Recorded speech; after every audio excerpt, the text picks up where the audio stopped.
7, 6, 5, 4, 3, 2, 1. You'll never have the sacred stone. Oh, this you crazy mother. The Savachi syndrome, I'm telling you, I'm like, well, holy shit, that was crazy. Wait for it. Thick and slick.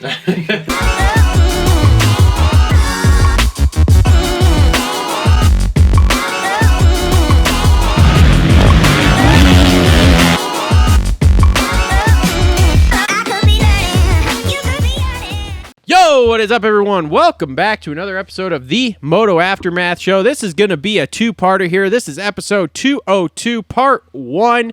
We are doing... You told me to drink caffeine. No, 202. It's the crazy thing. We've done 202 episodes. I was like, dude, you told me to get No, you're pumped good, up, bro. so You're here good. I am. Get pumped. I'm fucking psyched. Woo! Fucking pumped to the tits. Woo! All right, anyway, we are here. We are about to preview the 2022 outdoor season here that we have coming up starting next weekend at Fox Raceway. Before we get started, couple things on the menu here. First off, I'm your host. I'm Travis. Hello, everyone. Thank you for joining us. For anyone who hasn't been here before, we talk moto, all sorts of moto, pro moto, amateur moto, supercross, world supercross, GPs. MXGPs.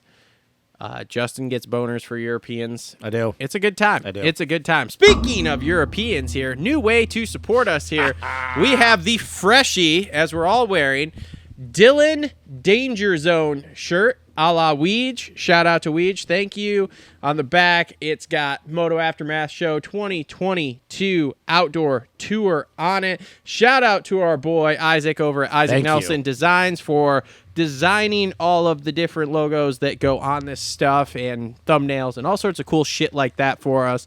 Also, shout out to our boy over at Clutch Media there, Sater. I don't know if you saw, he went riding after Supercross. Did he? He OJ'd a jump. Really? Yep. How bad? Didn't go well. Did he weigh the shit? Oh, yeah. Is he okay? Nope. What's up with him?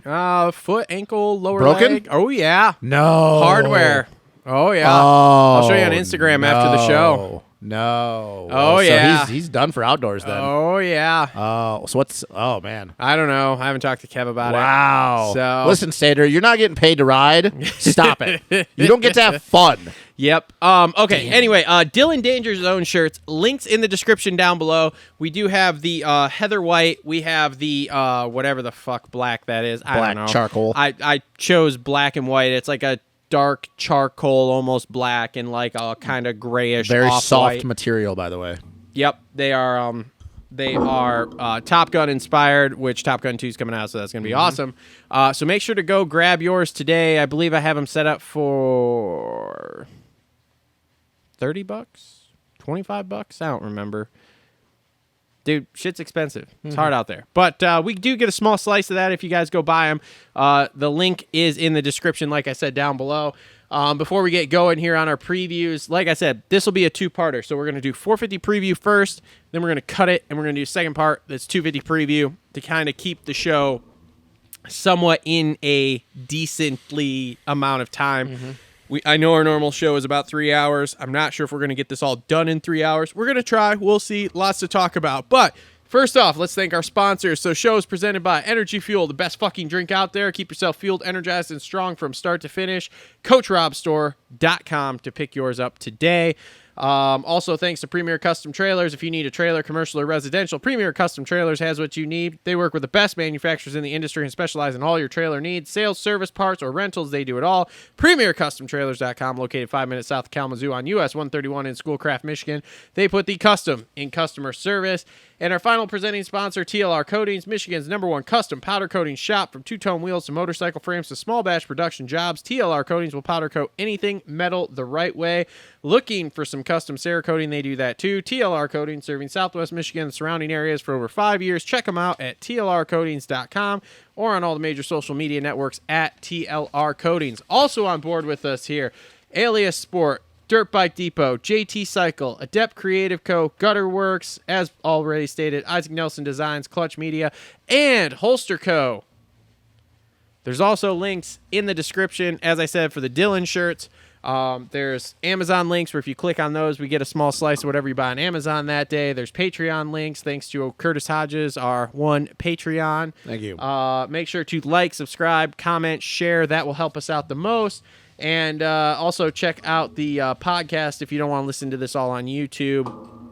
We're on all the major podcasting networks. So, my co-host with me, the OG, this is old school. We're throwing it back. Justin over here. Cole is just being Cole and doing Cole things. So, before we get started with the outdoor preview part, though, Justin, let's talk. Last weekend, Coach Rob was here doing one of his good Moto time. E schools. Good time. We went and tried that out. Yep. You were there as a special guest helping some of the kids and I mean, I guess older guys like ourselves out. Yeah. I was there. I was doing some of the riding and trying to pay a lot of attention. Very good school, in my opinion. Yes. Super interesting, and it's, in my opinion, what makes it good is it's not just riding. Now, we rode a lot. Don't get me wrong. Yeah, I think one of the local kids, I'm not going to say his name because I don't remember it, but the kid on the Husky. Yeah. I think he said in the first day, I think just doing drills. Keep in mind, we didn't do full motos. I think he said he put 2.5 hours on his bike just doing when we were doing drills. Yep. So I was going to say, and the second day, I don't know how many we did. A lot more than But that. it was a lot more than that because I rode most of the first day. I rode like the. it was a lot hotter the first day, Yeah, too. the first day I rode, and this was my first time riding this year. I rode both of the full track sessions, so I put in. Those were about 20 minutes. 35, 40 minutes on the bike there. And then the kids and the guys were all doing drills in between that, and I was kind of keeping an eye on them and watching for things and kind of learning and just taking it all in.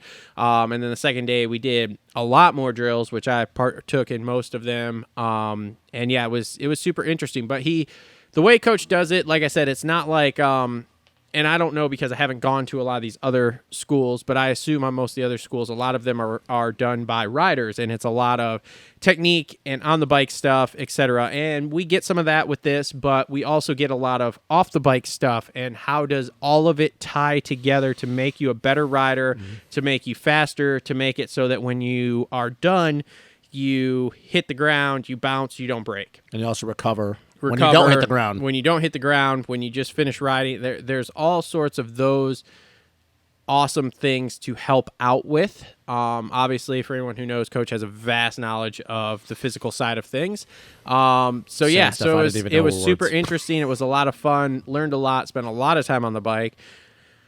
And let's just say, from riding, even with doing my foam rolling, my back was junk for 2 days. Like the whole thing, too. Was not a sore spot. It was the whole thing, probably from riding so much. But anyway, yeah, that was our experience. That was what we did last weekend. And now this weekend, here we are, doing a show. We also should let the viewers know, I know that we can say this because it has already been mentioned on social media. Talks are in works of doing this again next year, folks. Yeah. So keep an eye out for those updates because I know that Coach and his wife, Michaela, who we got to meet for the first time, very nice lady, very dedicated to running, too, because in the middle of the day, after we'd been out in the sun for God knows how long, since 7 in the morning, she's out there just doing, 5-mile jog like it's nothing, which 5 miles, I'm not saying that's a lot, but considering how much she had already did to that point, and then she's like, I'm going to go on a 5-mile run. It's fine. 2 days in a row. But anyways, keep to those updates. I know that they are very good over there at getting those out early. So, keep maybe look on our social, look on Coach's social. So there should be some updates, I'd assume, in the next couple months about that. Yep. So, all right, let's jump into outdoor preview stuff. So a couple things to note about the whole series overall. So number one, TV deal here with the series, and we need to talk about this I bought stuff. mine last night. I broke down and I did it. Did you really? I'm only doing the month to month. It's $6.99 a month, whatever. I'm not stupid and doing the whole $100 a year. I might do that. Okay. We need to watch practice. Yeah, that's pretty much it too. So anyway, as far as the TV series, they are fully on MAV TV. Outside of there are three sets of motos, I'm sorry, that are on NBC. But outside of that, everything else is on MAV TV. And I did look; they're all live on MAV TV. Yeah, and their biggest thing too, and we won't get into this because we don't have time for it, but The devil himself, Davey Coombs, his biggest thing is Devil himself. Sorry. His biggest thing is because with Peacock, you couldn't get it in certain countries. You couldn't get it in Canada sometimes. You couldn't get it in Australia. And obviously, we know with two of the most popular riders in the series, Jet and Hunter Lawrence, not being able to watch it in Australia is a big deal. But you are correct. They are all live on MAV, and the 3 NBC ones are when they do the reverse and they do 450 first. And if I remember correctly, it's Thunder Valley, Southwick, and Redbud. So unfortunately for everybody that doesn't have NBC, you will not be seeing the first 450 moto until literally all the motos are done with, which I would assume most people watching this probably have NBC. But yeah, that's a real cool thing. Yeah. Anyway, they're going to have rotating analyst in there, a.k.a. Davey doesn't want to pay an analyst this year, so he's just calling in all the favors he can. The series is dying, folks. I mean, as much as even Justin doesn't want to admit it, the series is fucking dying, is what's happening here. They have gone off of a quote-unquote national broadcast to this more or less, it's still national, but regional TV channel. They have essentially like just forced out people. They have and now, like I said, this rotating analyst thing, they're trying to hype it up like, oh, it's so great, like we wanted to do this 50 years, and it's like, okay, it is cool. I'm not gonna lie, it's cool to have some of these guys. Some of these guys are gonna be hard to listen to. I don't think they're gonna be great. Have you seen the full list? No. I saw the full list last night, like the actual full list, because they did the snippet and the full list dropped last night. Yeah. So anyway, but I mean, all it is the series is dying. They're fledgling, and they're trying everything they can to keep it going. They've got World Supercross coming in. For anyone who hasn't listened to the Davey Coombs interview from Pulp MX show last Monday, yeah, go listen to it, because if you listen to us, you pay attention to like Cooksey, that kind of stuff, the people who are out here trying to tell you exactly what's happening, you see right through it. I listened to that interview and I was just laughing because the spin he was trying to put on things. Okay, Red Bull stepped away. Why did Red Bull step away? Because they don't have any exposure. Okay, no, they're fucking putting all their money into Formula One, and yeah, they don't have the series has zero exposure with not being on NBC Sports or anything like that anymore. So they stepped away. The rotating analyst is like, okay, cool. Like, it's a cool thing for us core people. Everyone else is kind of like, oh, just a new guy every week. And you know, they talk about, oh, these guys don't want to go do it. Well, they would, but you have to pay them. Yeah. Okay. It's kind of like these guys that do the analyst for analytics. What word are you looking for? I don't know. The guys that talk about it, you know, like Shaq, Troy Aikman. Oh yeah, he'll just be those analyst, kind of guys. TV Analysts. Yeah. They do it because they get paid to do it. Lots of money. Shaq's not going there to sit free. around and for however many hours and talk about basketball on a camera for free. Yeah. Troy Aikman's not going there for free. Those guys have made millions and millions of dollars. Okay. Our guys don't have to get paid millions and millions of dollars to come do this stuff, but they still have to get paid to fucking do it. So basically what it's going to be is, and when me, Travis, and Coach and everybody, when we were out to dinner last Friday before the camp, we were talking about this. And we're not the only one. Chris Crooksey, for anybody who doesn't know what we're talking about, Johnny Hopper, Coach Rob, when they get together, they've talked about this. It's pretty much what it's going to end up being is, and I even made this comment, and I think you would even agree with this, but it's not the first time that we've made this comment. The National Series is going to, quote-unquote, die, but it's going to be Davey Coombs' National Series. The Motocross, don't freak out, people, for core people like me, been around this their entire lives. Motocross will still be there. It's just not going to be Davey Coombs' series. Somebody else is going to swoop up. You're not going to have some of the top guys, unfortunately. Maybe you'll have a 1A guy, and then a lot of them will be like 1B or 2A or however you want to put it. But it's basically going to be a privateer series, and I can't remember who even mentioned this when I was watching one of them last night. It's basically going to be a version of like the Canadian Nationals. You're going to have really, really solid dudes that have been top 10 before, but they don't necessarily ride for factory teams, like true factory teams. It'll be like the HEP teams, the AEO teams. So the National Series is going away in a sense, but it's Davey Coombs' National Series. Motocross will still always be there. It's just not going to be Davey Coombs' series, which, thank God, because then our guys will actually fucking get paid for once in their life. Hopefully. Hopefully. So anyway, I just needed to clarify that for people that are freaking out when they hear, oh, the Nationals are going away. It's Yeah. Davey Coombs' series, which when you guys find out what's going on, you'll actually be happy for people that it's you know. Yeah. So anyway, the other rumor that's out there that they've been talking about is Paula 2 not being a thing. Oh, my That's God. completely false. Davey Coombs hasn't even talked to Bud Feldkamp at Glen Helen. So anybody who's out there saying that, oh, I heard Glen Stop. Helen, it's not going to Stop. be a thing. Okay. Stop. MX Sports goes out and they exploit the tracks, much like they exploit the riders, and the tracks that there are certain tracks that will continue to do it because they make a shit ton of money because they have done Like it. Redbud. Like Redbud, for example. There are other tracks, a la Ironman, High Point, that kind of stuff. MX Sports owns those, Yep. so they're always going to go to those. Yep. Then you have tracks like Glen Helen, WW. What's the other one I'm missing? Freestone was there for a while. Freestone, Yep. yes.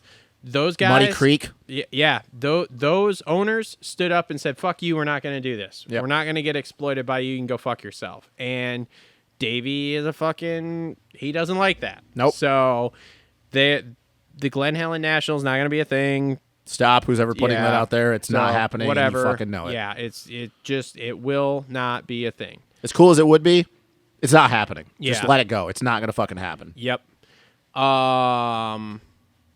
I think that's all we had for series related stuff. Yeah. Yeah, I think so. So let's jump into part one here. We're going to go 450s first here. We're not going to talk about any privateers. Most of the small privateer teams, we're not even going to talk As about. much as we like to, that would add extra Yeah. hour, 2 hours to our show. So what we're going to start with 450s is we're going to start with the Muck-Off Club team here. So what do we got on there? We've got Alex Martin, Marchbanks, and Phil when Phil comes back. So Millville, by the way. Let's Phil. start with A-Mart. Here's what I heard about A-Mart. Okay. They changed that bike from a white rear end to a black rear end, and A-Mart grew 6 inches. Yeah, I don't know. I don't really know what to expect out of Amart. We definitely know throughout his career he has been an outdoor guy. You know, he's decent on 250 and Supercross, but he's always been an outdoor guy. We know that he is not afraid to go into the red. He is a cardio machine, so that's never been his issue. The 450 learning curve was obviously very rough for him at the beginning of Supercross, Yep. and then they did a bunch of. They were chasing their tail with that bike for a long time, you know, and especially it's very interesting too because that Yamaha. I would have felt that would have not been the bike he would want to go to because we know how the power band in that thing is. It's so aggressive off the bottom. It is a very top heavy bike. Even with the new chassis changes, it is it's all the weight is at the top of the bike. And being Amart being a shorter guy, like I can't fucking imagine like what I know his pegs are always crazy. How many different peg setups and mounts they were trying to get his ass off that seat. Yeah. Outdoors, man, I don't know because he looked good at the end of Supercross. I think that they're going to go into outdoors with a base setting that is going to be decent because we know how good that bike is outdoors. But it just scares me because when we get to some of these tracks where, like a Southwick, like a Redbud, like Unadilla, like Millville, even Millville for him, like we know that he knows that track like the back of his hand. But I feel that as small as Amart is, and at this point of his career, and I even made this comment for Supercross when we did a preview show, that I think this is going to be his last year, and if not, next year is definitely his last year. He's not going to go into the red anymore because he doesn't want to take a chance of getting hurt. He has no, even though he did get hurt a few times, what does he gain from nothing. pushing past his comfort zone? I think his outright speed is good enough to be top 10. I think his speed has always been, no matter what class he rides. But I don't see Amart when the track is getting super cupped out, super, super square edged. I don't see him pushing to the point that will propel him any further than a 10th. I think that there'll be races where he yanks a holy and he'll be out front for a while, and maybe his cardio pulls him through to a 7th or 8th. But, dude, you start looking at the top end of this field, and I know that we talk about it in Supercross, but the top end of this field, some of these guys are better outdoor riders than they are Supercross guys. So you start looking at the top end of that field, I can't see Amart running the pace of those guys for 35 minutes. I just don't. I think his cardio is good enough to do if he gets a start, but consistently, no, man, I don't. And I think that you can honestly say if he gets a bad start, there's some privateers that'll give him hell. Mm-hmm. You know, and we're not going to go into it, but I'll just name one: Jeremy Hand, Grant Harlan, Cody Schock whenever he comes back. I can't say for certainty that if Amart's coming through the pack that he's going to blitz by Ben LeMay, Ryan Surratt. I can't say that he's just going to blow past those dudes. I think that eventually he will get around them. But Amart's at a point in his career that he doesn't need to go out and put himself on the deck anymore. And we obviously know his crashes this year in Supercross were bad. The Flying W for one. Flying W. Flying W. I don't know. I really like Amart, and I hate to talk bad about the dude, but I don't see where when things are getting nitty and gritty, which people say, oh, that's Amart's thing, where he's going to feel comfortable going past that point of no return.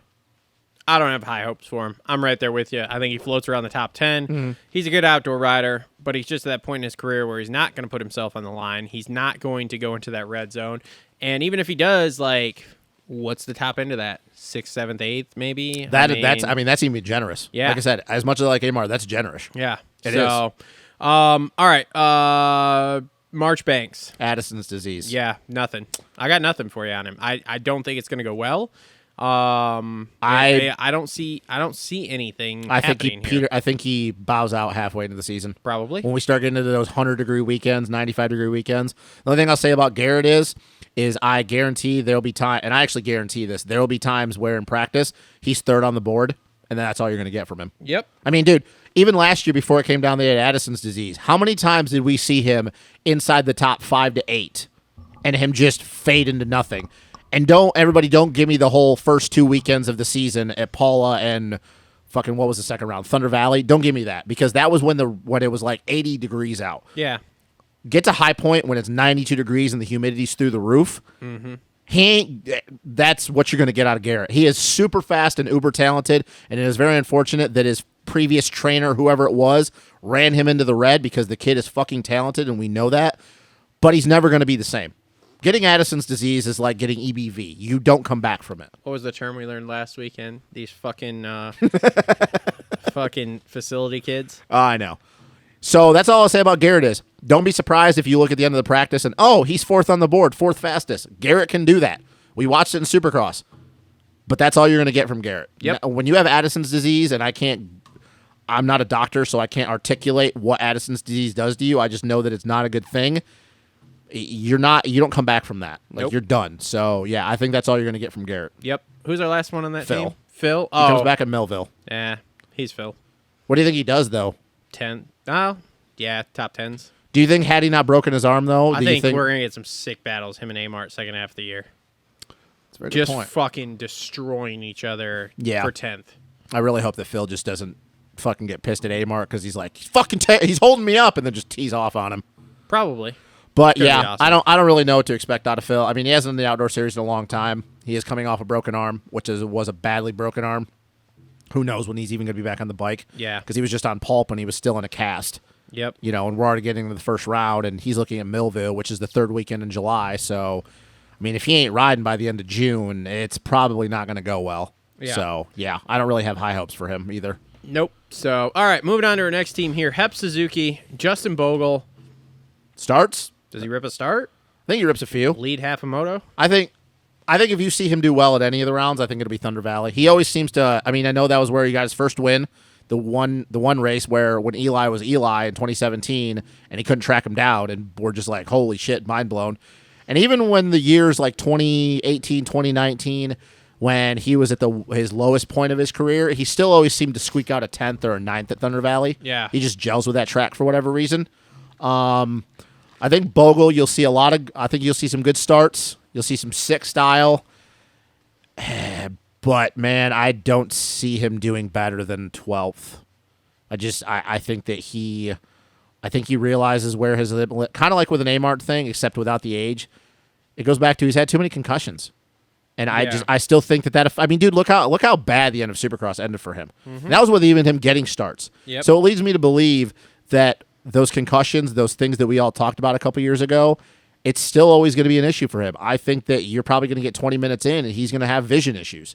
Those concussions he had, folks, was not good. No. So I think that that's just what ails him. I hope this is his last year and he just goes off into the sunset and fucking does free riding because I don't see him doing much more. I don't even think he's a top 10 guy. I just don't. I don't think so. I can't see him beating Amart, not outdoors. And if we're capping Amart and Phil at 10th, Boga's not going to do better than that. Yeah, I don't see it either. Because I don't think his cardio is even there to go 35. No, not at all. So, all right, teammate there on Heart Raft.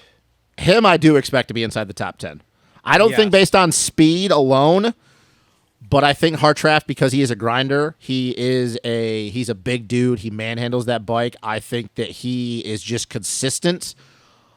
I don't see a lot of up and down with him. Because even at the end of last year, and everybody was saying, oh, the field was depleted. Okay, fine, but you still have to make it through the fucking season. Like, it's not Brandon's fault that everybody crashed their brains out. Yeah. And it happened in Supercross. How many times at the end of a heat race when Brandon barely squeaked it in, or when he won those LCQs, we're like, well, it's going to be a 15th for him, and he goes and gets 9th in the main. Yep. Like, he is just a solid dude all around, and we know even though how stacked the top end of this field is, how up and down these dudes are, where you got a Brandon who will say you go to a track and the average lap time is a 2:09, and he's 2:07, 2:07, 2:08.5, 2:07. He's just going to be there because he's consistent. Oh, yeah. He's not going to wow you with his speed, and honestly, I like Brandon. I don't want to be a dick when I say this. He's not even fun to watch ride. No. He's just there. Yep. And when we all know when you're just there in the 450 class, you will get good results. I think you get a lot of the same as you did last year. I think his best finish is like a 8th, and he's just top 10 in points again. Yep. He is a solid dude, and I think that anybody that is looking for I don't want to say 1B because that implies that the guys can go get wins or top 3s. So if you want to say 2A, Brandon's your guy. Mm-hmm. Brandon, in my opinion, would be any great to second to anybody on a factory team. Yep. He's just there. And I think that's what you get out of him. Yeah. Which is good. Like I said, I'm totally with you there. I think he's just going to consistently just put his laps in, just like he did with Supercross. Yep. And then you get to the end of the moto, and all of a sudden you're like, huh, he was 8th. Huh, Which he for was him, 7th. Huh, he was if he looks 6th. at if he looks at the end of his career and all he gets is top 10s and points, I think he'll be happy about that. That's a good fucking career. So yeah, I like the kid. I just do. So yeah, good for him. All right, moving on. Next team here, Rockstar Husky. That pretty much sums it all up right there. Just face palm and let's move on. Before we get into all the shit that has gone on with this team, can we agree that this is a tryout for Shane in a sense? Maybe. Do you think it is or no? Maybe. Like if the season goes well, do you think that because we know Dino's done next year. Yeah. By the way, for anybody that don't know, Dino's done. Like Dino's retiring. Yeah. Like he's done. So that just leaves Malcolm and Craig for next year. They're going to want a third guy because they've kind of had a third guy for a while. Mm-hmm. Do you think that if he does well this season, this is kind of a tryout for him? Maybe. You want to know what I'm laughing at? They keep saying, "Oh, Dean's going to come back this summer."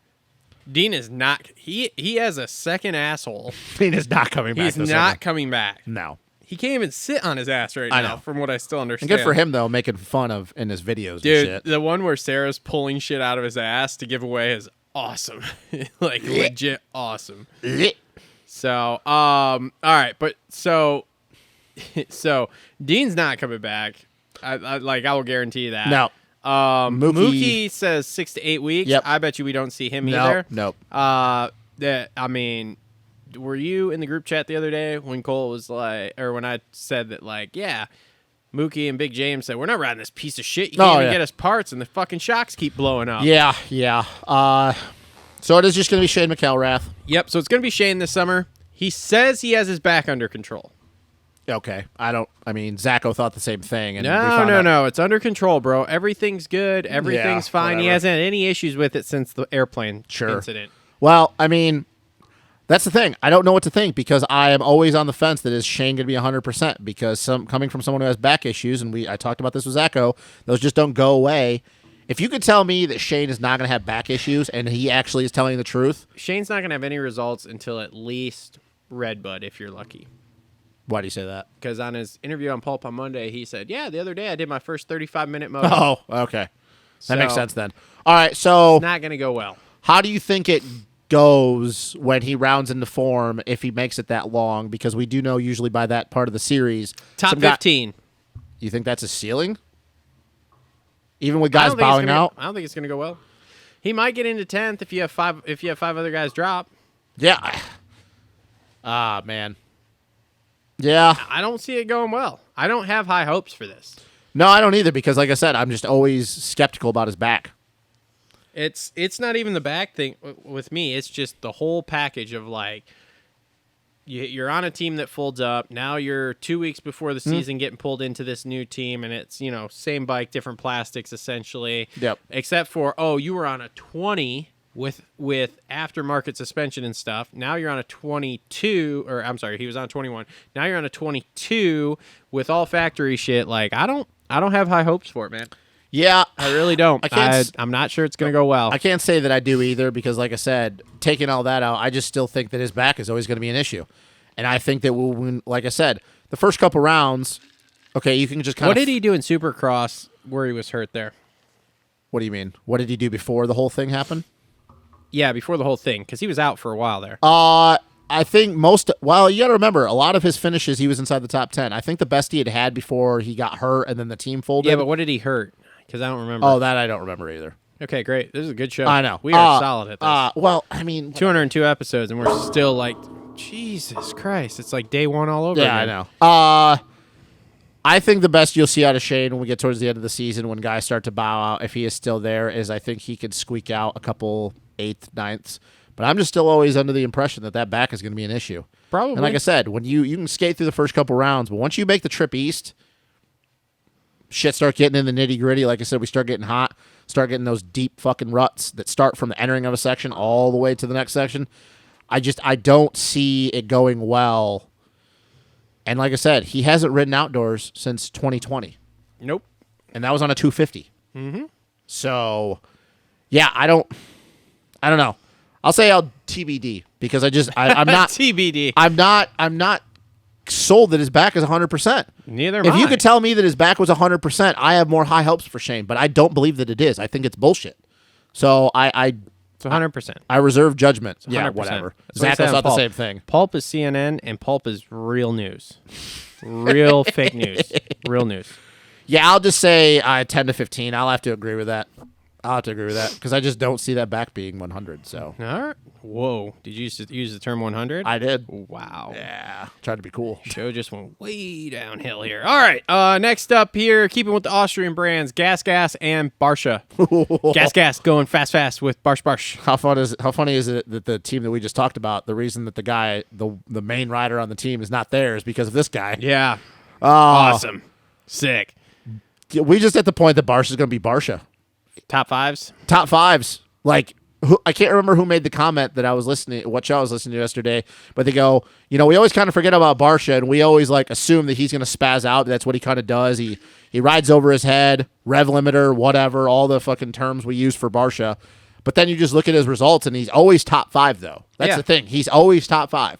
And he even won a Moto last year. Mm-hmm. He held off Dylan. Now, granted, I think that he was riding way over his head. 100%. And was literally going crisscross from in to outside, outside to inside. Applesauce, baby. I'll say this for Barsha. Top 5 again in points, probably. Gets a Moto win. Really fast in practice. And that's the end of it. That's just what Barsha does. How many people does he take out? 5,000. 5,000. We should keep a tally. No, I think I think that he will average a takeout a weekend. We should Get a tally. get a tally going. Yeah, drink a, or take a shot every time. Every he takes time we take someone. somebody out when we're watching a race, yeah. Yeah. I mean, that's what he does, right? Yeah. I mean, yeah, I don't see him. I don't know, man. I don't know if I see him winning or not. There's several guys we still got to talk about that I think. We also could didn't think beat he would him. win a Moto last year, though, and he did. Well, that's also true, but we'll see. We'll see. Let's put it this way: I have higher hopes for that than Shane, obviously. But yeah, him winning is about the same as I have of Shane getting inside the top 10. Yeah. Not great. Not great. Yeah, I mean, I don't have any problem with Shane. yeah. Barsha's kind of a fucking idiot sometimes, but whatever. I think it's just one of those things that with Barsha, he's just always there. So it's hard to count him out that he's going to do any worse than 5th. Yeah. 'Cause he's always I'm there. not saying that. Yeah. I'm just saying, like, as far as getting wins, I don't know. We'll Yeah. see. All right. Last Austrian brand here, and we'll continue on the kafuckery here of these Austrian this team brands. is so great. Okay. Red Bull KTM. We're going to start with the full-time guy first, AP. Aaron Plessinger's coming back, folks. The The worst stash is back. the worst tester in the 450 paddock, apparently. Yeah, Michael Lessie. Michael Essie. Dude, he's here to do it for Dale, man. Have you watched any of the videos of him riding? I watched a couple clips of him riding the Stopwatch Nationals Wednesday. Yeah. I mean, it looks good. Like, he looks like Aaron. That's the thing is like Aaron just always has this weird tuck style. He's tall. He extends his body. So like when you watch him, you're just like, it's just what Aaron does. Can I just say that, like, watching these videos, there hasn't been anybody I've seen that's impressed me. Like, usually what happens is they're in the off season at the Stopwatch Nationals here, the couple weeks off. There's usually somebody we see in one of these videos that you're like, holy shit. It doesn't ever pan out, but you're like, holy shit. I haven't seen any of that this year. I'm trying to think. I think I would say the same thing because we've probably seen the same videos, except you probably watched a couple more Instagram clips of stuff. Yeah, I mean, I think with Aaron, it's still obviously not a lot of time in Supercross. Yep. Still getting that bike dialed in for outdoors. Yep. Let's just not forget that Aaron at one point last year for quite a few rounds was top 3 in points. Yeah. And before the Unadilla loop out, and we'll just call it the Unadilla loop out. Aaron when he broke his ass. Yeah, when he broke his asshole or broke his ass bone. He was very good, but that was on a Star Yamaha. Yep. I don't think any of us could sit up here and us talking pundits or whatever you want to call us or jackasses would sit up there and say that if that Aaron Plessinger is that, like, this is who we're going to get and that KTM is going to be okay. I don't think any of us would look at it and go, well, there's no reason he can't do what he did last year. Yeah. Aaron was really good last year until the Unadilla incident. Yep. That's all there is to it. Like, I don't think you could be the biggest Aaron Plessinger detractor, and you would have a hard time finding something to say that, oh, that was a lot. No, he was doing that at the beginning of the season when everyone was still there. The problem is that he has literally been out, 95% of Supercross, right? Was it about 95%? About 95% of Supercross? A lot of it. Yes. A lot of it. How many rounds did he make it? 4? 5? 4? I don't fucking He did. know. It was Wasn't a lot. Yeah, it wasn't a lot. So he was already having testing issues because they got their bikes late. Shocking. Got their bikes late. So he didn't have the bike dialed in for Supercross. He had that one good round. The second round, he got second. And then he was just kind of there.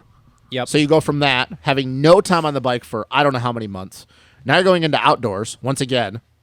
Who knows if he's 100% yet? I would assume he's 100%, but you would have to assume. You'd have to assume as long as he was okay. So he's gonna be. It's gonna take a little bit to get to race shape. But once again, though, now you're going back to he literally has a total of 2 months on that KTM, and now you're going into outdoors, which that bike is gonna be a whole hell of a lot harder to figure out for outdoors with it being a brand new bike. Yep. I don't know. Like, I will say this. If Aaron is 100, like if he stays through the whole season and he builds, by the time we get to the halfway point, Redbud, Southwick, whatever round, I think he's going to be really good. The problem is that I feel like the first half of the season is going to be so incredibly bad that it's not going to matter what he does after round 6. Yeah. It's going to be so entirely bad unless we get like all mud rounds.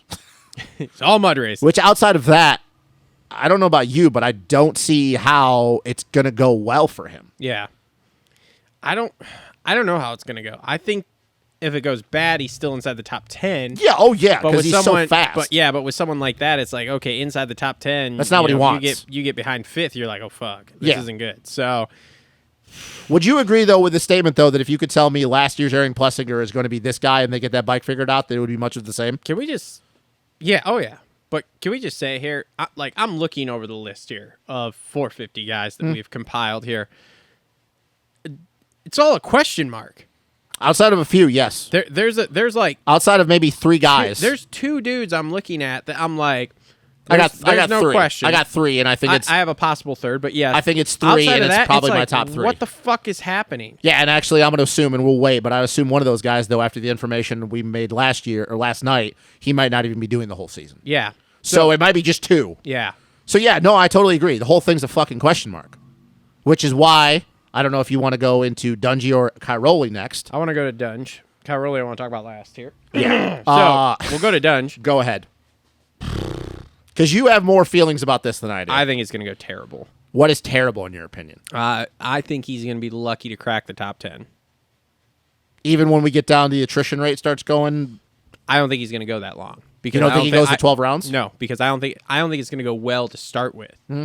The only way I think he goes all 12 rounds is if KTM is just throwing money at him to stay. Outside of that, he's not staying because his results are keeping him there. And when I know it's partially because he can't say something else, but when he's getting on the Pulp Show on Monday and being like, "Oh yeah, like I'm here to win." What the fuck do you mean you're here to win? Yeah, keep in mind that the last time he rode outdoors was 2016. He broke his back after Thunder Valley, bowed out, retired a year later, and the reason why he retired is because he was not comfortable going in the red anymore. Yes.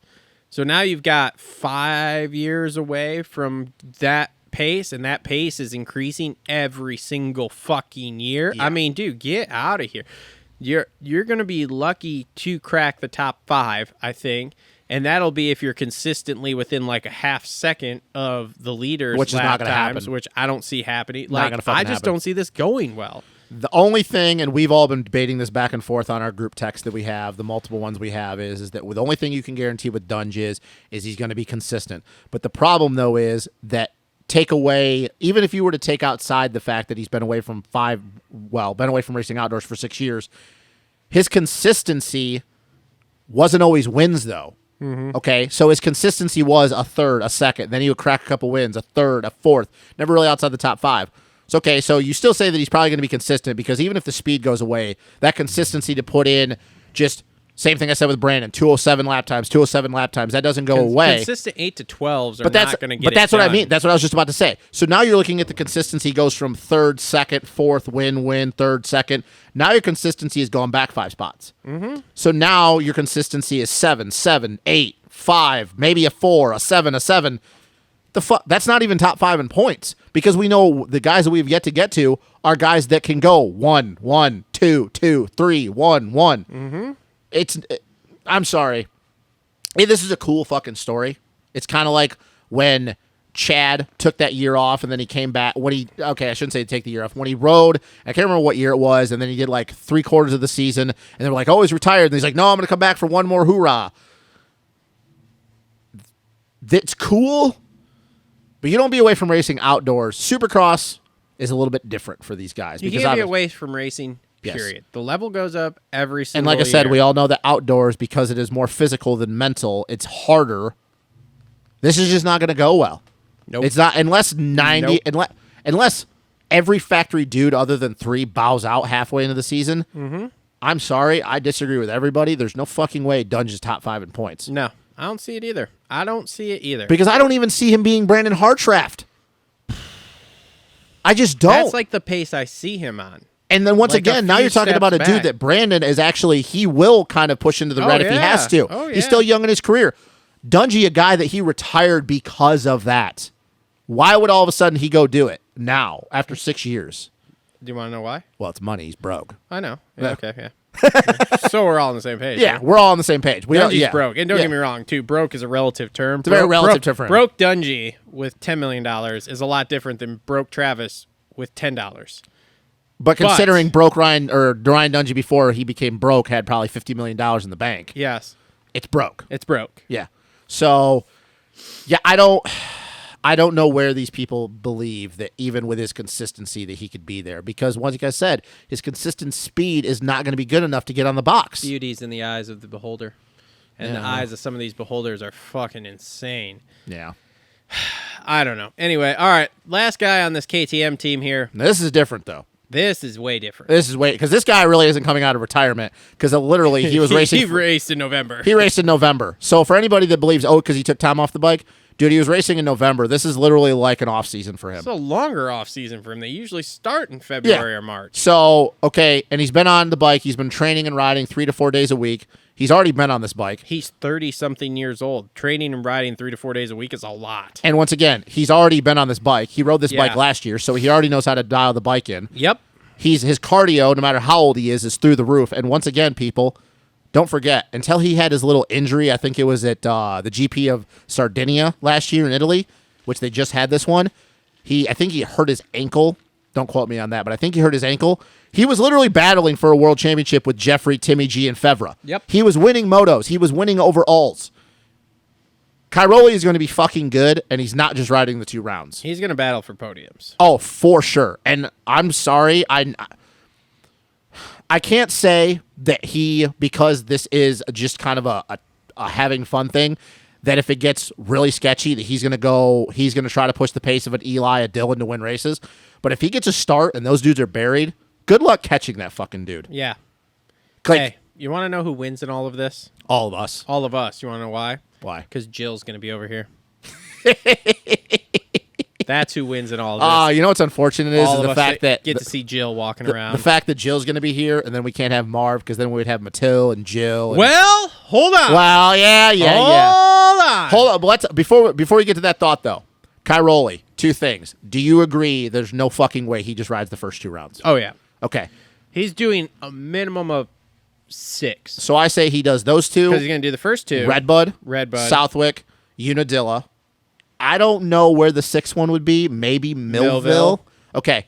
But we're in agreement that he's battling for podiums, right?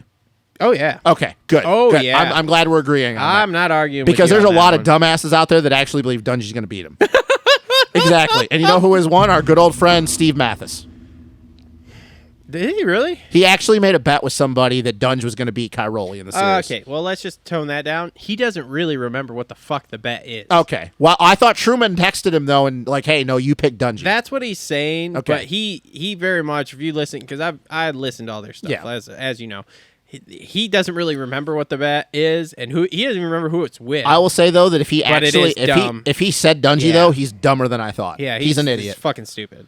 But it's going to be great, though, to watch Cairoli ride. Oh, it's gonna be I'm looking fucking forward to awesome. it. I love watching that fucking guy ride. But yes, let's talk about the Marv thing. You brought this to my attention. I didn't know this. Yeah, so Marv was riding outdoors with Cairoli yesterday, day before, Okay. something like that, on a Red Bull KTM. Did he look good? Or was it hard to tell? Because it was It's probably hard to tell. It was just a Okay. short clip on Instagram. So what do you think that means? What do we know about AP? Yeah. And what are we hearing about Dunge? How The weird- only one of the 3 on that team that I'm convinced is showing up at the first round is Cairoli. Yeah. God. Do him. Cairoli and Marv. This is Fucking like awesome. This is like fucking 2009. Just go out there and go like 1-2 every Oh my race. God, dude. That would be that. Dude, how bad it would it be if Marv showed up and fucking Marv, Dylan, and Cairoli were your podium? Jesus Christ. Fucking awesome. I don't know. I really hope that means he's riding outdoors because I think this whole thing is bullshit. It pisses me off that the one dude that actually did something this year for KTM over here is getting shafted. What if he's doing the off races for Cairoli? That's That'd an be cool. interesting thought. That is an interesting thought. I will just say, because I don't have any we literally don't have any information on that, I will just say I hope and pray that Marv gets to ride outdoors this year. Because once again, it's bullshit of what's happening with him right now. Well, so this is how that thought just crossed my mind. We've been talking about him doing World Supercross, correct? Yep, which he's going to do it. Which Yep. he's going to do. I would be interested, I don't have this right offhand, the info, to cross-reference World Supercross rounds this year. Yep. Although they're all in the fall, aren't they? No, I thought the first one is in August. Okay, maybe. Okay. I think it's middle of August. I'd be interested to cross-reference Yeah. that a little bit and see, like, okay, could he be riding the other 6 rounds that Cairoli's not? Maybe. Let's just say we hope he's out there. Yeah. I really hope so. Because Oh, like I yeah. said, it pisses me off Hope to no he's out end. there if he wants to be out there. If he wants to be out there. It just pisses me off that how he got shafted this year. And people can talk about Cooper Webb. I don't fucking care about He's Cooper the only Webb. KTM rider in the And world Marv to have a win. And yeah, Marv fucking won a Supercross and was damn good the entire season on a bike that everybody said, oh, it sucked. Well, Marv figured out how to fucking ride it, so you guys should too. Sorry, rant. Rant. I've just grown to like Marv over the years. I know that we didn't really like him too much years ago. I've grown to like him. Yep. And I genuinely want to see the dude end his career the way he wants to end it. Yep. And if he's getting ended because of politics, Because the guy has had a good career. He's always been an under the radar guy. He's always been number 2 on the team. and he's always, the crazy thing is, think about this. For 3 years, when nobody could beat Eli, he was the only guy Yeah, over here to beating actually him. beat Eli. So that's fucking good in itself. When you talk about Eli winning 3 straight championships, Marv was literally the only dude that could beat him. Second dude on the team most of the time, and always in the top 3 dudes for both series. Like, it's wild. He's had So, a great fucking career. So He yeah. has. Yep. He has. So let's just hope that he gets to ride outdoors. All right, moving on here. Monster Energy Kawasaki. This team is wild. Dude, let's just get into the fucking Oh. question marks here still. Joey Savacci. How insane is it that 2019, which a lot of people, and I know we've had this and we won't go into it, I think that they should have opened up a spot for him, but whatever, that's old news. He rides for that team, has a hell of a season, especially Supercross, but it was doomed from the start because the phenom that is AC took the ride. He goes through, fumbles through, his team folds, and then he ends up back on the team, but he's only going to be with that team for outdoors because the guy that took his spot is coming back next year again. This is what I'll say about Joey, because I think that knee injury, it's bad. ACLs don't just fucking heal like that. Jesus Christ. Ah, God. I think that it's going to be a struggle bus for a while. I've watched some videos of him. He looks very, very timid, especially to lean the bike over in corners. I don't remember which leg it was, but he just looks timid on right or left. Maybe because he's compensating because his other side, it's not as strong. I think it's going to take him a while to get going, but I think what he does, I think it's just going to be a lot of we've seen from Joey throughout his outdoor career. Let's not forget last year, there were times where he was the best KTM guy of anybody outdoors. I think his ceiling is 5th, but that knee, though, man, you don't just come back from ACLs. Nope, no, you don't. Take it from a guy that has. You don't. But do you agree, though, that when he gets back healthy, that he could be kind of where he was last year? Because that bike is obviously better than the bike he was riding last year. Where was he last year? So his best days, he was 5 to 8 last year. Sure. I don't know. Yeah. I have a big question mark over him, too. It's because his knee's bad. It's because he's Joey Savacci. I have a big question mark. Is he going to make it through the whole season? Was he even riding? We didn't know he was riding till fucking 2 weeks ago. Yeah, I think that's the biggest issue with me is not knowing where his knee's at. I do believe, though, like I said, that if he somehow makes it long enough and he gets healthy, I think he can be the much same as last year, 5 to 8. But I don't know if that knee's going to be healthy the whole entire season. I don't know either, man. I don't know either. And then his teammate there on Cowie. This is one guy I don't have a question mark I don't about. have a question mark for this guy at all either. Jason Anderson. He's going to be fucking good. He's going to be fucking good. Top 3 in points. I don't know where he lands. I don't think he's your title winner. Blake Baggett's not there to fucking crush his thumb at I know. Redbud. So we're good on that one. We know how well Supercross. 7 wins, same as the champ. Could have had Detroit and Indy not happen. Could have been battling all the way down to the finish. The bike suits him a lot better. He looks good from the videos I've seen, but He's it's just back in New Mexico. Yep. Riding. I mean, everything's lining up for this to be good. I think he's going to get a win because he hasn't won. He hasn't won an overall. He's won motos. He's never won an Motos, overall. yes. I think he'll win an overall this I think he summer. wins more than I just think one he's gonna, overall. I think he's going to battle. I think he's going to be one of your guys battling for the title. He's one of the guys I think will be there all year. Yeah. It's going to be because here's the thing. This is the best Jason Anderson. I don't think anybody would disagree with this. This is the best Jason Anderson we've ever seen, which is wild at 29 years old. I mean, I guess you could say for Eli at 30, or is Eli 30? Whatever. The best we've ever seen. He gels with that bike. Team, he's fine with the team. They know how to make a bike win at that team as much as I don't like the team. Yep. If the two guys I think we're both on the same page who are going to be battling for the title for whatever had problems, Jason Anderson's going to swoop right in there and he's going to be your title winner at the end of the year. Mm-hmm. If those guys have problems, which we kind of agree that one of those guys might not even do the whole season.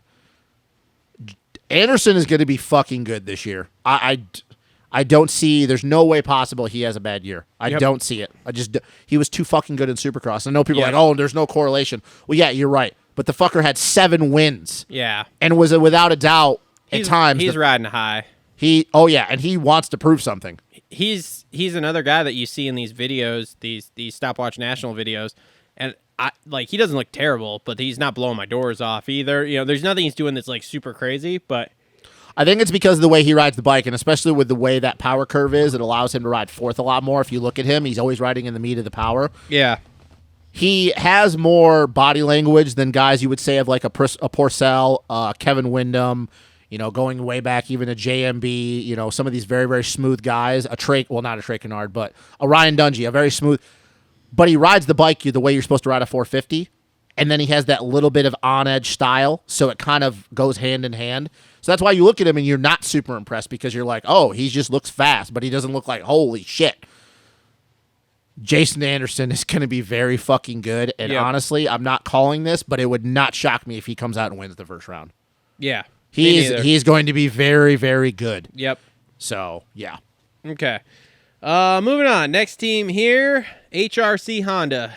Here's a Question mark too, right? Couple more question marks for here. both of them. Question marks.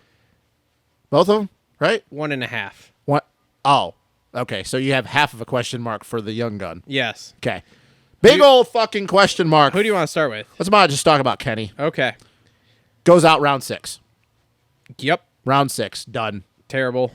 It's fucking. When this is over with and you get a chance, go watch the video. There's a video of him on YouTube. You can just go to Vital. There's a thread about it because I don't know who the YouTube guy is.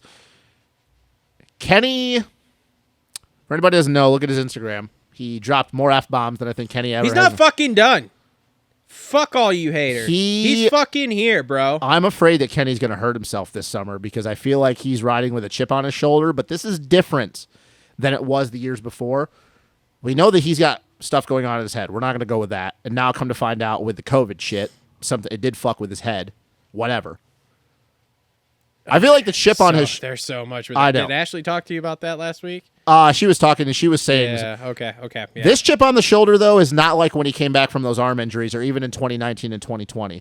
This chip on the shoulder seems like he is out to basically, like you just said in his Instagram, fuck all you guys.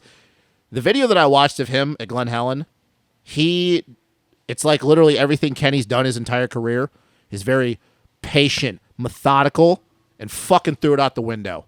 Dude, he's fucking pivoting it out of corners, G'ing out, berm banging, fucking spinning the rear wheel everywhere. So he rides like Jason Anderson now. Yeah, apparently. It was terrible, dude. He looked so uncomfortable. It was kind of like what we're going to talk about with Joe, the way he was in Supercross, riding out of it, like trying to ride a way that he's not comfortable with. That looked like Ken Roczen. Because it is so foreign to him, dude, there were times where he was going down a straightaway and he never shifted, and he's banging it off the rev limiter. I'm like, this guy looks like he's trying to prove a point that is not going to be proven. He looked terrible. Interesting. It's not, he's going to hurt himself. I guarantee Kenny crashes this at the beginning of the year. Interesting. Did you see the video of him doing the practice start at the sandbox there? No, I didn't see that. It blows into this fucking, does the start, goes into this, I mean, it's a turn. It looks like a sand turn. It's got a berm on the outside. He never fucking lets off. Yeah. It's fucking wild. He just, does the start, goes down the start straight, hits that berm, just all the way through that fucking thing, just leg out, just pinned. I'm like, holy shit. Yeah. So that is the one video I've seen that I was like, wow, what the fuck was that? Yep. You know, but outside that, I haven't anything else. Yeah, I don't know. He was on, did you listen to a Weege interview with him? No, but I saw some snippets of it. I didn't listen to the whole thing. Yeah, he's, it's interesting. He basically was talking I don't know how I'm going to do, but I'm not done riding, whatever, and I don't think this is like last year. Going to Europe and getting himself fixed and all this kind of weird shit. And I don't know, man. I don't think this is like last year where he is underselling him and then he goes in and wins. Yeah. I got a big old question mark. I feel like Kenny, and I think this is the first time I've ever said this about Ken Roczen, I think he's going to be riding too emotional. Could be.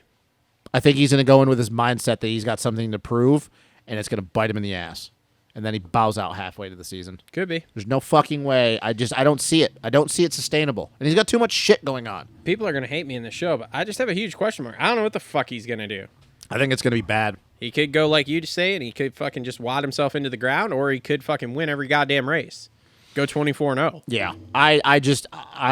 The video that I seen of Ken Roczen, I didn't know who that guy was. I don't know. I'm going to have to go look that one up. Yeah, I just didn't know who he was. So, yeah, I stand by my comment. I think he's going to be coming in too emotional. I think he's going to wad his shit, and then I think he's going to bow out halfway into the season.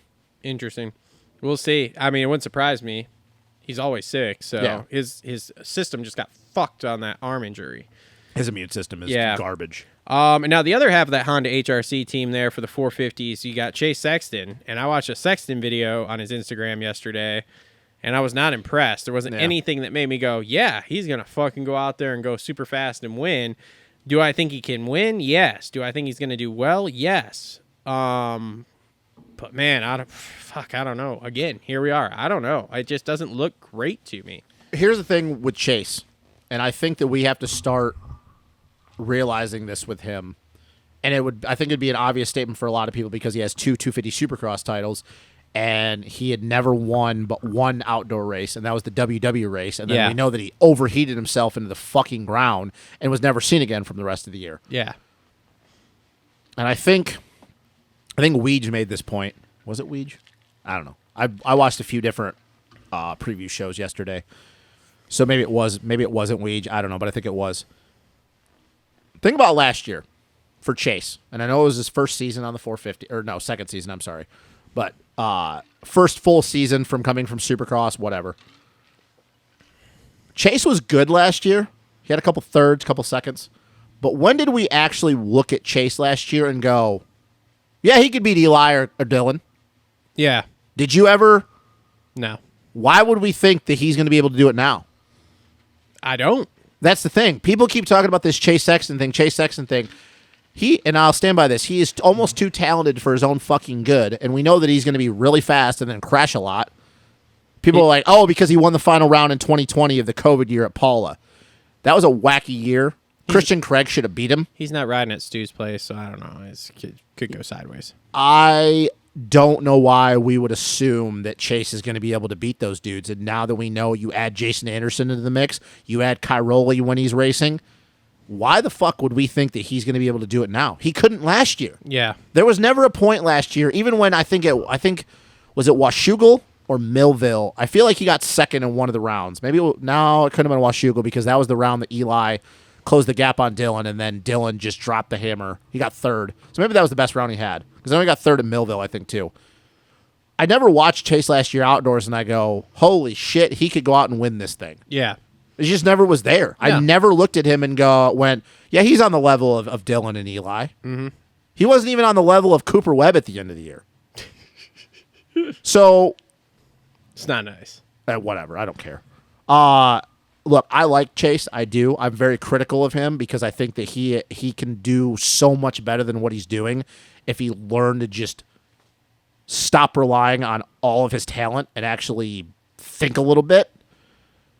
But I honestly see him with Barsha. I don't see him better than that. Just in the top 5. Yeah, floating which is around. obviously really good. But the thing is he's not getting paid to be really good. He's getting paid to win. Yeah. And I don't. Speed for speed, I don't think he's at the top 3 level. I just don't. I think that he's at a Barsha level. Oh, you gotta.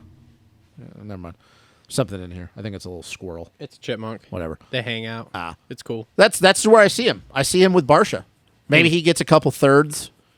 But, dude, to get any better than the third, Yeah. you are going to have to be really fucking good. Yeah. And Chase obviously is really, really good. But I just don't think for 35 minutes that he is not going to be able to go without a brain fart. Probably not. So, It's Chase Sexton, bro. Can't even go 20 without. and how crazy it is that you contrast that and you look at the 250 team, and we'll get it when we do our 250 show. The 250 Honda team is fucking through the roof, and then the 450 Honda team is like just a big old question mark. Mm-hmm. That's all I got for you, Chase, man. I don't have anything else to add to it. Like I said, I'm kind of worthless in this show because there's just so many question marks for me that It's kind of like what we'd have to do last year when we did this with Coach. It was like a healthy and a not healthy. Mm-hmm. Like, we have an idea of what it would be like if everybody's healthy, but we have no idea what it's going to be like because a lot of dude, what was it? Iron Man? There was at a point where Chase couldn't get around Cody Schock. Mm-hmm. And this is not a disrespectful shot at Cody Schock. That's actually a comment. Like, that's a compliment. yeah. But I remember sitting there watching in the second moto, and he couldn't get around Cody Schock for 15 minutes. Yep. Why the hell would anybody assume that he could beat Dylan and Eli and Anderson? Yep. Sorry, I think Chase is just going to be known as a really, really, really good Supercross guy, and then just a top 5 outdoor guy. Yep. Which is great, but I don't think at the end of his career he's going to want to look at that and go, yeah, I'm proud of that. No, he's not. Especially when we know when Jet comes up and whatever happens with the team moving forward. Mm-hmm. So, yeah, I don't know. Anyway. All right, last team on the list here, Star Racing Yamaha, and we'll start with our the new 450 guy on that team. So Craig, New. Yeah, new. So with everything that goes on around this team when you're leaving this team, I don't see him having a real fire outdoor year here. You think some electrical issues are going to show up? Maybe. I'm not sure. I just don't see. I mean, I he think was he'll be 5 to 10 good. last year. Yeah. And I think that's where he'll stay this year. But I think the longer it drags on into the season, I think the more towards 10th he's going to get because I think there's going to be some issues happening. Electrical issues. Even though there isn't issues that ever happen at that team. But Nope. I think you're dead on. I think that the battles between him, Barsha, Chase, and Joey, if Joey gets healthy, are going to be insane. Yep. But that's 5 to 10. That's That's 5 to 10. Mm-hmm. And that's that's the thing is, as critical as we can be of Christian, we can just give him his due. He's a really good 450 guy. He's been solid in his. This will be his third year doing 450s outdoors full time because he did COVID year was the first year he did the whole season. Yep. He was just really good. He's just really, really good. He's smooth. He's smooth. His style. Which makes it work really well. Yeah. So. He is a very. It's very weird because Supercross he has so many boneheaded moves like pushing the front end. Obviously, you know the battle with Hunter that he had where that hip jump, that hip section, doing dumb things. But you get outdoors, man, and once again that style of his, that very light on the bike style. It works over 35 minutes. Yeah. 5 to 10, 5 to 9, maybe a fourth every now and then. He might sniff a podium at some point. Maybe if he gets a good jump. I don't know if I'd even give him that much credit. I don't know. That's funny that you're actually giving him more. I don't know if I would agree with that. I think that like I said with Chase, to get a podium this year, you're not just going to be able to be solid for 35 minutes. You're going to have some outright speed for half of that. I will say fourth is maybe his best, but I think he's going to be 5 to 9. I think that him, Chase, Barsha, and if Joey gets healthy, the battles they're going to have are going to be really good. But outside of that, no, I don't, because I think the 3 guys that are going to be top 3 in points are going to be too fucking good. Mm-hmm. So, all right. Next up on that team here, we'll go with a 3-time champ, Eli Tomac. Doesn't go full season. The only way he goes full season, it's going to have to be going really well. And by really well, I mean he's going to have to be literally battling for wins. Or have a very huge points lead. Every single weekend. Yep. Yeah, because the news came down that he is doing. He already signed a Supercross only next year, which I think kind of is why I believe this. Yeah. Because we were on the fence. Was he going to sign it? And then he signed it, but now it's only Supercross only, which we know he's going World Supercross. I heard that a week or so ago. Yeah. So, but think about it though. If you're already signed your contract, but you already are going into 2023 knowing you're doing just Supercross, and you're also going to be, we kind of think it's a good transition to go World Supercross because he's not doing outdoors. He's coming off the knee. A lot of people are saying it's not as bad as everybody thinks, which whatever. Why would we assume that he's going to push himself into the ground when he gets to go defend that Supercross title next year and then go make even more money doing World Supercross? The only thing I have to say is, and maybe this will come into fruition here because it's like you say, these guys that are about the outdoors, maybe he wants that 4th one before he leaves. Yeah. That could be a thing. Okay. Over under percentage pie, though, of the statement I just made. Do you think, what is it? Do you think it's over 50% or under 50% that he makes through the whole season? Because he's more caring about Supercross at this point. I'm real 50-50 on it, to be honest with you. Okay. Because like I said, I think if he comes out and he goes well, and he's, like I said, he's on the box, battling for wins, right there in the points where he's like, fuck, I could get this. Like these first few rounds are kind of for me, but then once we go east, that's when I really start to pick it up. So I think if that's the case, I think he'll continue to do it. As long as, too, also, he does not dab that knee and hurt it any worse than it already is. Okay. But if he dabs the knee, if it's not going well, then I see him pulling out for sure. So, but like I said, I'm 50-50, and we're going to have to get a few rounds in before I'm going to make any precise conclusions on it and say, yep. He's going to pull out, or nope, he's going to stay. Yeah. I agree with everything you're saying, because if you were to give a crystal ball and tell me at the end of the year Eli's gone 12 rounds, I would say, yep, he's going to be right there for the title. We all believe that this baby is the best he's ever looked. Maybe not speed-wise, because that 2015 year outdoors was fucking insane for the 3 rounds that we had it. But with all the information that's coming out, all the different things that we know, it's hard for me to believe, especially the big thing is of him signing just the Supercross only contract for next year. It just doesn't make me believe that he's going to do the whole outdoor season. Yeah. It makes me believe he's going to do some of the rounds, half the rounds, bow out, take some time off for the rest of the summer, fucking spend time with his family, and then go get ready to defend this title next year in Supercross, because he's going to be coming in with the number 1 plate again. Yeah, it's crazy, too, because I do... sounds dumb. I contradict myself. I do when I don't have a question mark for him. Because it's like if I could look at my crystal ball and go, yep, Eli went 12 rounds, not look at where he is. Okay, really, really good. but I don't believe he's going to go 12 rounds. I think that he is going to be focusing on Supercross. So I do and I don't have a question mark. If we're just going off the belief that he's riding the whole season, yeah, he's going to be battling for wins. He's Eli fucking Tomac. That bike is going to be really good. It fits the way he rides the bike. Once again, with that power curve, it is perfect for him. Kind of like we talk about with the frame geometry with Cowie, with Jason. Yeah. That bike is perfect for him. He's going to be fucking insane. The only thing I will say, and I'm not saying this is going to happen more than once, there will be one weekend that everything is firing for Eli, and it's going to remind us of 2015, but then we'll never see it again. I think he's got one of those weekends. I think you get to a certain point in your career when you've been doing this long as Eli, same thing for Kenny, same thing for Marv, that you get later on in your career, and a lot of people always talk about, like, hey, the speed goes down a little bit, whether it be willingness to go, your brain or your body. But there's always that one time. Everybody has that one time where they can go the fastest they've ever gone one more time and then never do it again because it is so much stress on their body. Yeah. I think Eli has one of those left where we're going to go, holy shit. How wild would it be, like, Hangtown? I'd rather see it at Southwick. Him and Dunge go 1-2, and he beats Dunge by a minute and a half. No, let's be honest. If that happens again, he's beating Dunge by 2 minutes and 2.5 minutes. Fucking awesome. I think it'll be Southwick. I think Southwick is the one race, or Washougal, but I don't know if he'll make it that long. Yeah. I think I will stamp it. I think that he has one of those weekends.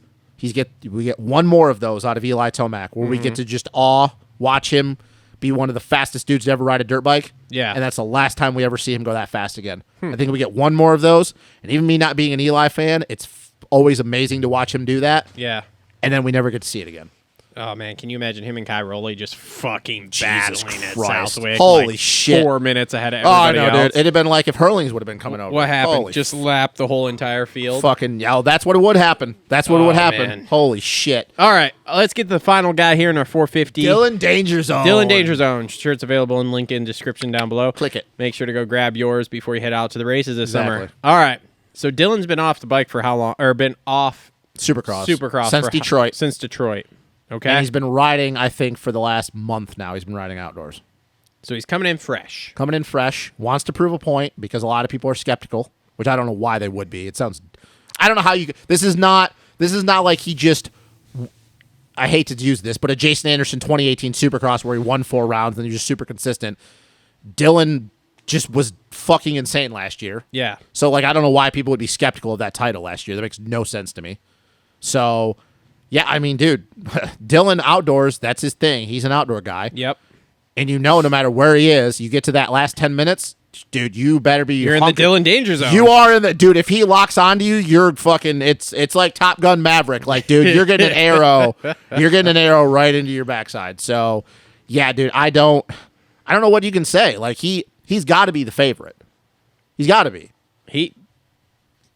This is a very boring show for the people watching because I like. Are you gonna have more to say in the 250 show? Probably. God, yes. I hope so. You gotta have some hot takes. Jet is in the 250 you gotta have show. some hot takes, bro. Jet's in the 250 show. You gotta have don't some- worry. yeah, There will okay. be. Okay. We'll be jettining all jettisoning jet setting our whole the whole show. Anyway, I mean, yeah, he's got to be the favorite because here. there's nothing you could look at his repertoire or whatever word you want to use and go, oh yeah, like there's a chink in his armor. Yeah. His speed's there, his cardio's there, his technique is there. He's been to all the tracks now. He's been to all the tracks now. Like outside of you could say his starts, but the problem is that last year his starts were garbage and he still fucking won. He still came from 10th and won. Yep. I mean, how many times last year did we see Eli when he would get a start? Redbud, Southwick, unfortunately, Dylan had issues, so like we didn't get to see that battle. But how many times last year did Dylan track everybody down and still end up passing him with a lap to go? 100%. So unlike Supercross, his starts aren't really an issue outdoors. Yeah. Because he is still going within a second of his fastest lap 30 minutes into the moto. Yep. That's a very hard thing. Like if he didn't have that and you would just say his one thing is starts, you'd be like, oh, okay, that's his chink in his armor. So if somebody like an Anderson gets a start and he's 12th, be like, oh man, by the time he gets in the top 3, Ando's going to be 10, 12 seconds out. And then obviously the lap time difference starts coming down. When you're only 5/10, it's really hard to make it up. Yep. But the thing though is dude, at the 25-minute mark last year, he was going a second and a half faster than everyone else. Oh, yeah. So it's like, how can you... And take Eli out of it because he would be the outlier in this. How any of those other guys could you look in and go and be confident that at 25 minutes into the moto, if your pit board says Dylan's in 5th, unless you're somehow a minute ahead of him, oh yeah, I got him covered. You can't. There's no fucking way. If Sexton's out front and Dylan's in 3rd, and There's 3 guys that won't affect. Cairoli, Tomac, and Anderson. Yep. Okay. Well, yeah, mentally, but like what I'm saying is like, okay, the mental thing, yes, but I'm saying ultimately, like I said, say Sexton's out front and it's 25 minutes and Dylan, they say on the board Dylan's in 3rd and he's 12 seconds back. Yeah. Sexton ain't comfortable with that 12-second lead. No. So it's like how I don't know how any of those dudes outside of those 3 guys where if they're out front and Dylan's behind them, they're confident that, oh, he won't catch me. Yeah. No, he's going to catch you. Yeah. Now, yes, obviously when he gets to you, maybe it's a little bit harder if you start a la Barsha Millville, fucking start cross fucking weaving and shit. But outside of that, there's no way those dudes are confident they're keeping him behind him. No. Because we also know that if Dylan gets pissed, he will move you out of the way. Because I went to the danger zone. Oh, my God. I love it. I gotta go watch that movie now. I love it. So, yeah, like we're on agreement on this, right? Yeah. Oh, Okay. yeah. Okay. Like I said, this is a boring part 1 of the show because Yeah, I don't I'm have glad I like any- to talk. I don't have any hot takes here. I got a lot of question marks. So, let's just Dylan's going to win the title. So, he's your pick, right? yes. Okay, Dylan's my pick as well. Okay. Who are the 2 guys? Give me 2 guys that are most likely to battle with him throughout the entire year. Well, once again, we're going to the question mark thing. God damn it. So if I were just to take a crystal ball and say I know they're going to do 12 rounds. Want to know why I picked 2? Why? Because I think one is a definite. Ando's going to battle with him all year. Okay. Okay, we both agree with that. Yep. Now, though, is when you have to get tricky. Which one's going to go the whole season? Cairoli or Eli? Because I don't think either one of them is scared of him. No, especially Cairoli, especially when Yeah. you come from racing Jeffrey Hurlings and Geyser and Fevra. How crazy is it is it crazy to me that I believe that there's a better chance of Cairoli doing all 12 than Eli? Yes. Okay. Or no, it's not crazy. Okay, Sorry. It's It's not- 100% legit. Yes. Cairoli. Because Okay. I think there's a better chance because I think KTM is going to be struggling so bad. And once again, Dungy, because we said about him and AP, I just don't think there's going to be so many things going against him. God, I just want to get this first race over with because I want to see what the fuck happens with Dunge. Oh, I know. Oh, it's going to be bad, dude. Yeah. It's going to be bad. That's what I want to see. And if is, he gets how like bad it 15th, is. you think... And like I don't have any ill will No, towards neither the do guy, I. but I just don't think it's going to go Yeah, well. I don't either. I will say Cairoli. And here's the thing. If you told me at the end of the year, once again, not telling me who is where, that you tell me that Cairoli rides all 12 rounds, I'm going to say that Cairoli has a better shot at being Dylan than anybody else does. Yeah. Because of the fact that Cairoli is just... Time to talk about with Dylan, no chink in the armor. Cairoli has been there, done that, and he's done that more than any of the other people in this field. You want to talk about Eli's 3 outdoor titles? Cairoli has 10. Yeah, I know. So, well, I know you know, but I'm saying it for the listeners. So 3 is a lot, yes. 10's more. So 10 is more. basic math. I will say Cairoli. I will say Okay. Cairoli. And I truly believe this. That if we get to the halfway point and Cairoli is still not messed around yet, it's going to be, and the points are close. The closer we get to the end, as much as I love me some Dylan Frenchie, DF14, it's really hard for me to sit up here and say I have confidence that he beats Cairoli for this world title. And I know everybody's going to be like, you're floundering. No, it's just that's how much respect I have for Antonio Cairoli. Floundering? Like the fish in The Little Mermaid? Isn't that what people say sometimes when they use like, oh, yeah, like you're flopping back and forth. Okay. You're flip-flopping. All right. Floundering. Yeah, okay. Insert picture of flounder. Here. Exactly. Okay, go ahead. But I'm serious, though. I have a hard time if we get towards the end of the season and those two are battling and Cairoli has not exited the series yet, it's going to be really hard for me to sit up here before round 12 and say Dylan's going to win this title. Because as good as fucking Dylan Ferendis is, he is very good, Cairoli has been in these battles more than anybody has, and he knows how to win these titles. And that's the thing. I'm not saying Dylan is going to be phased by the time we go into it, but here's the thing. You go into a mindset of them going into round 12 and I'm projecting way ahead, but that's what we get to do on these preview shows. We go to round 12 at Fox 2, and it's within 3 points no matter who the leader is. I'm going to tell you right now, Dylan is going to be more worried about Cairoli than Cairoli is going to be worried about Dylan. Because Cairoli has been battling with Jeffrey Hurlings and Tim Geyser for how many years now, down to the wire. Oh, yeah.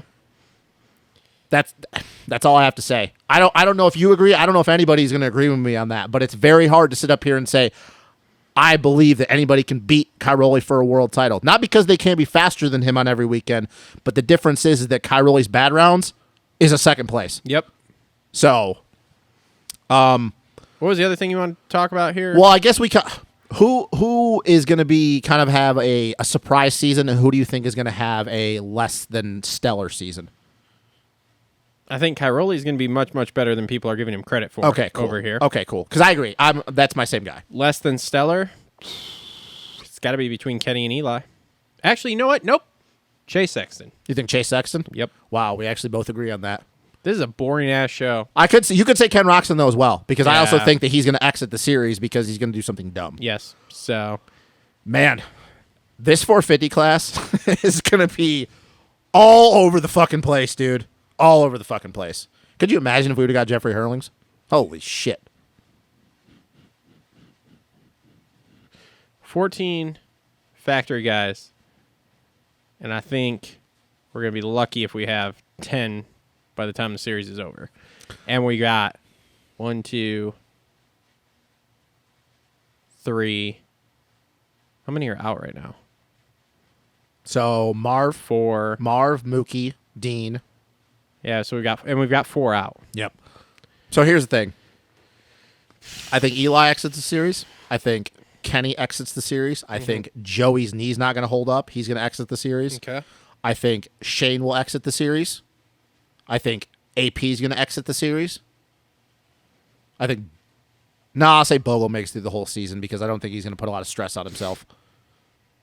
So who else do we got? We got any other factory teams? I don't think so. Yeah.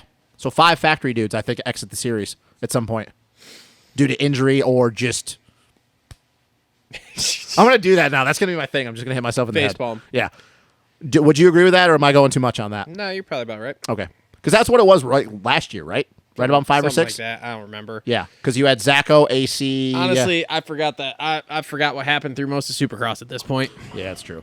I forget things almost instantly. Nah, well, I mean, just like me, I'm assuming you've had concussions, so.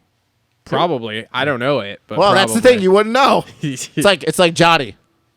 What was I talking about? What's happening? Shout out Johnny Hopper. Love you, buddy. Let's just say this. We're going into to be talking about the 250s that are always question marks all over the place. I think this is the first time in a long time I could say that I think there's more question marks in the 450 class than there is 250s. Oh, yeah. Because half the dudes, you don't know if they're going to make it through the whole entire year. Look, everybody, just enjoy the outdoor series this year. It could be one of the last ones we have that has any sort of stacked field like this. So. Yes. Yep. It's very, very true. But all I know is, dude, Fox 1, that's going to be wild. Yeah. All right, so this concludes our part 1 here of our outdoor series preview show. We will be right back with part 2. If you're listening to this in podcast form, I'm probably just going to put this all at 1 because we're not quite an hour and a half in. If you're watching this on YouTube, part 2 is going to be a separate video because it's going to have our 250 outdoor preview A lot on more it. people to talk about. So thanks, everyone, for Thank joining you. us for part 1. And like I said, we'll be back with part 2.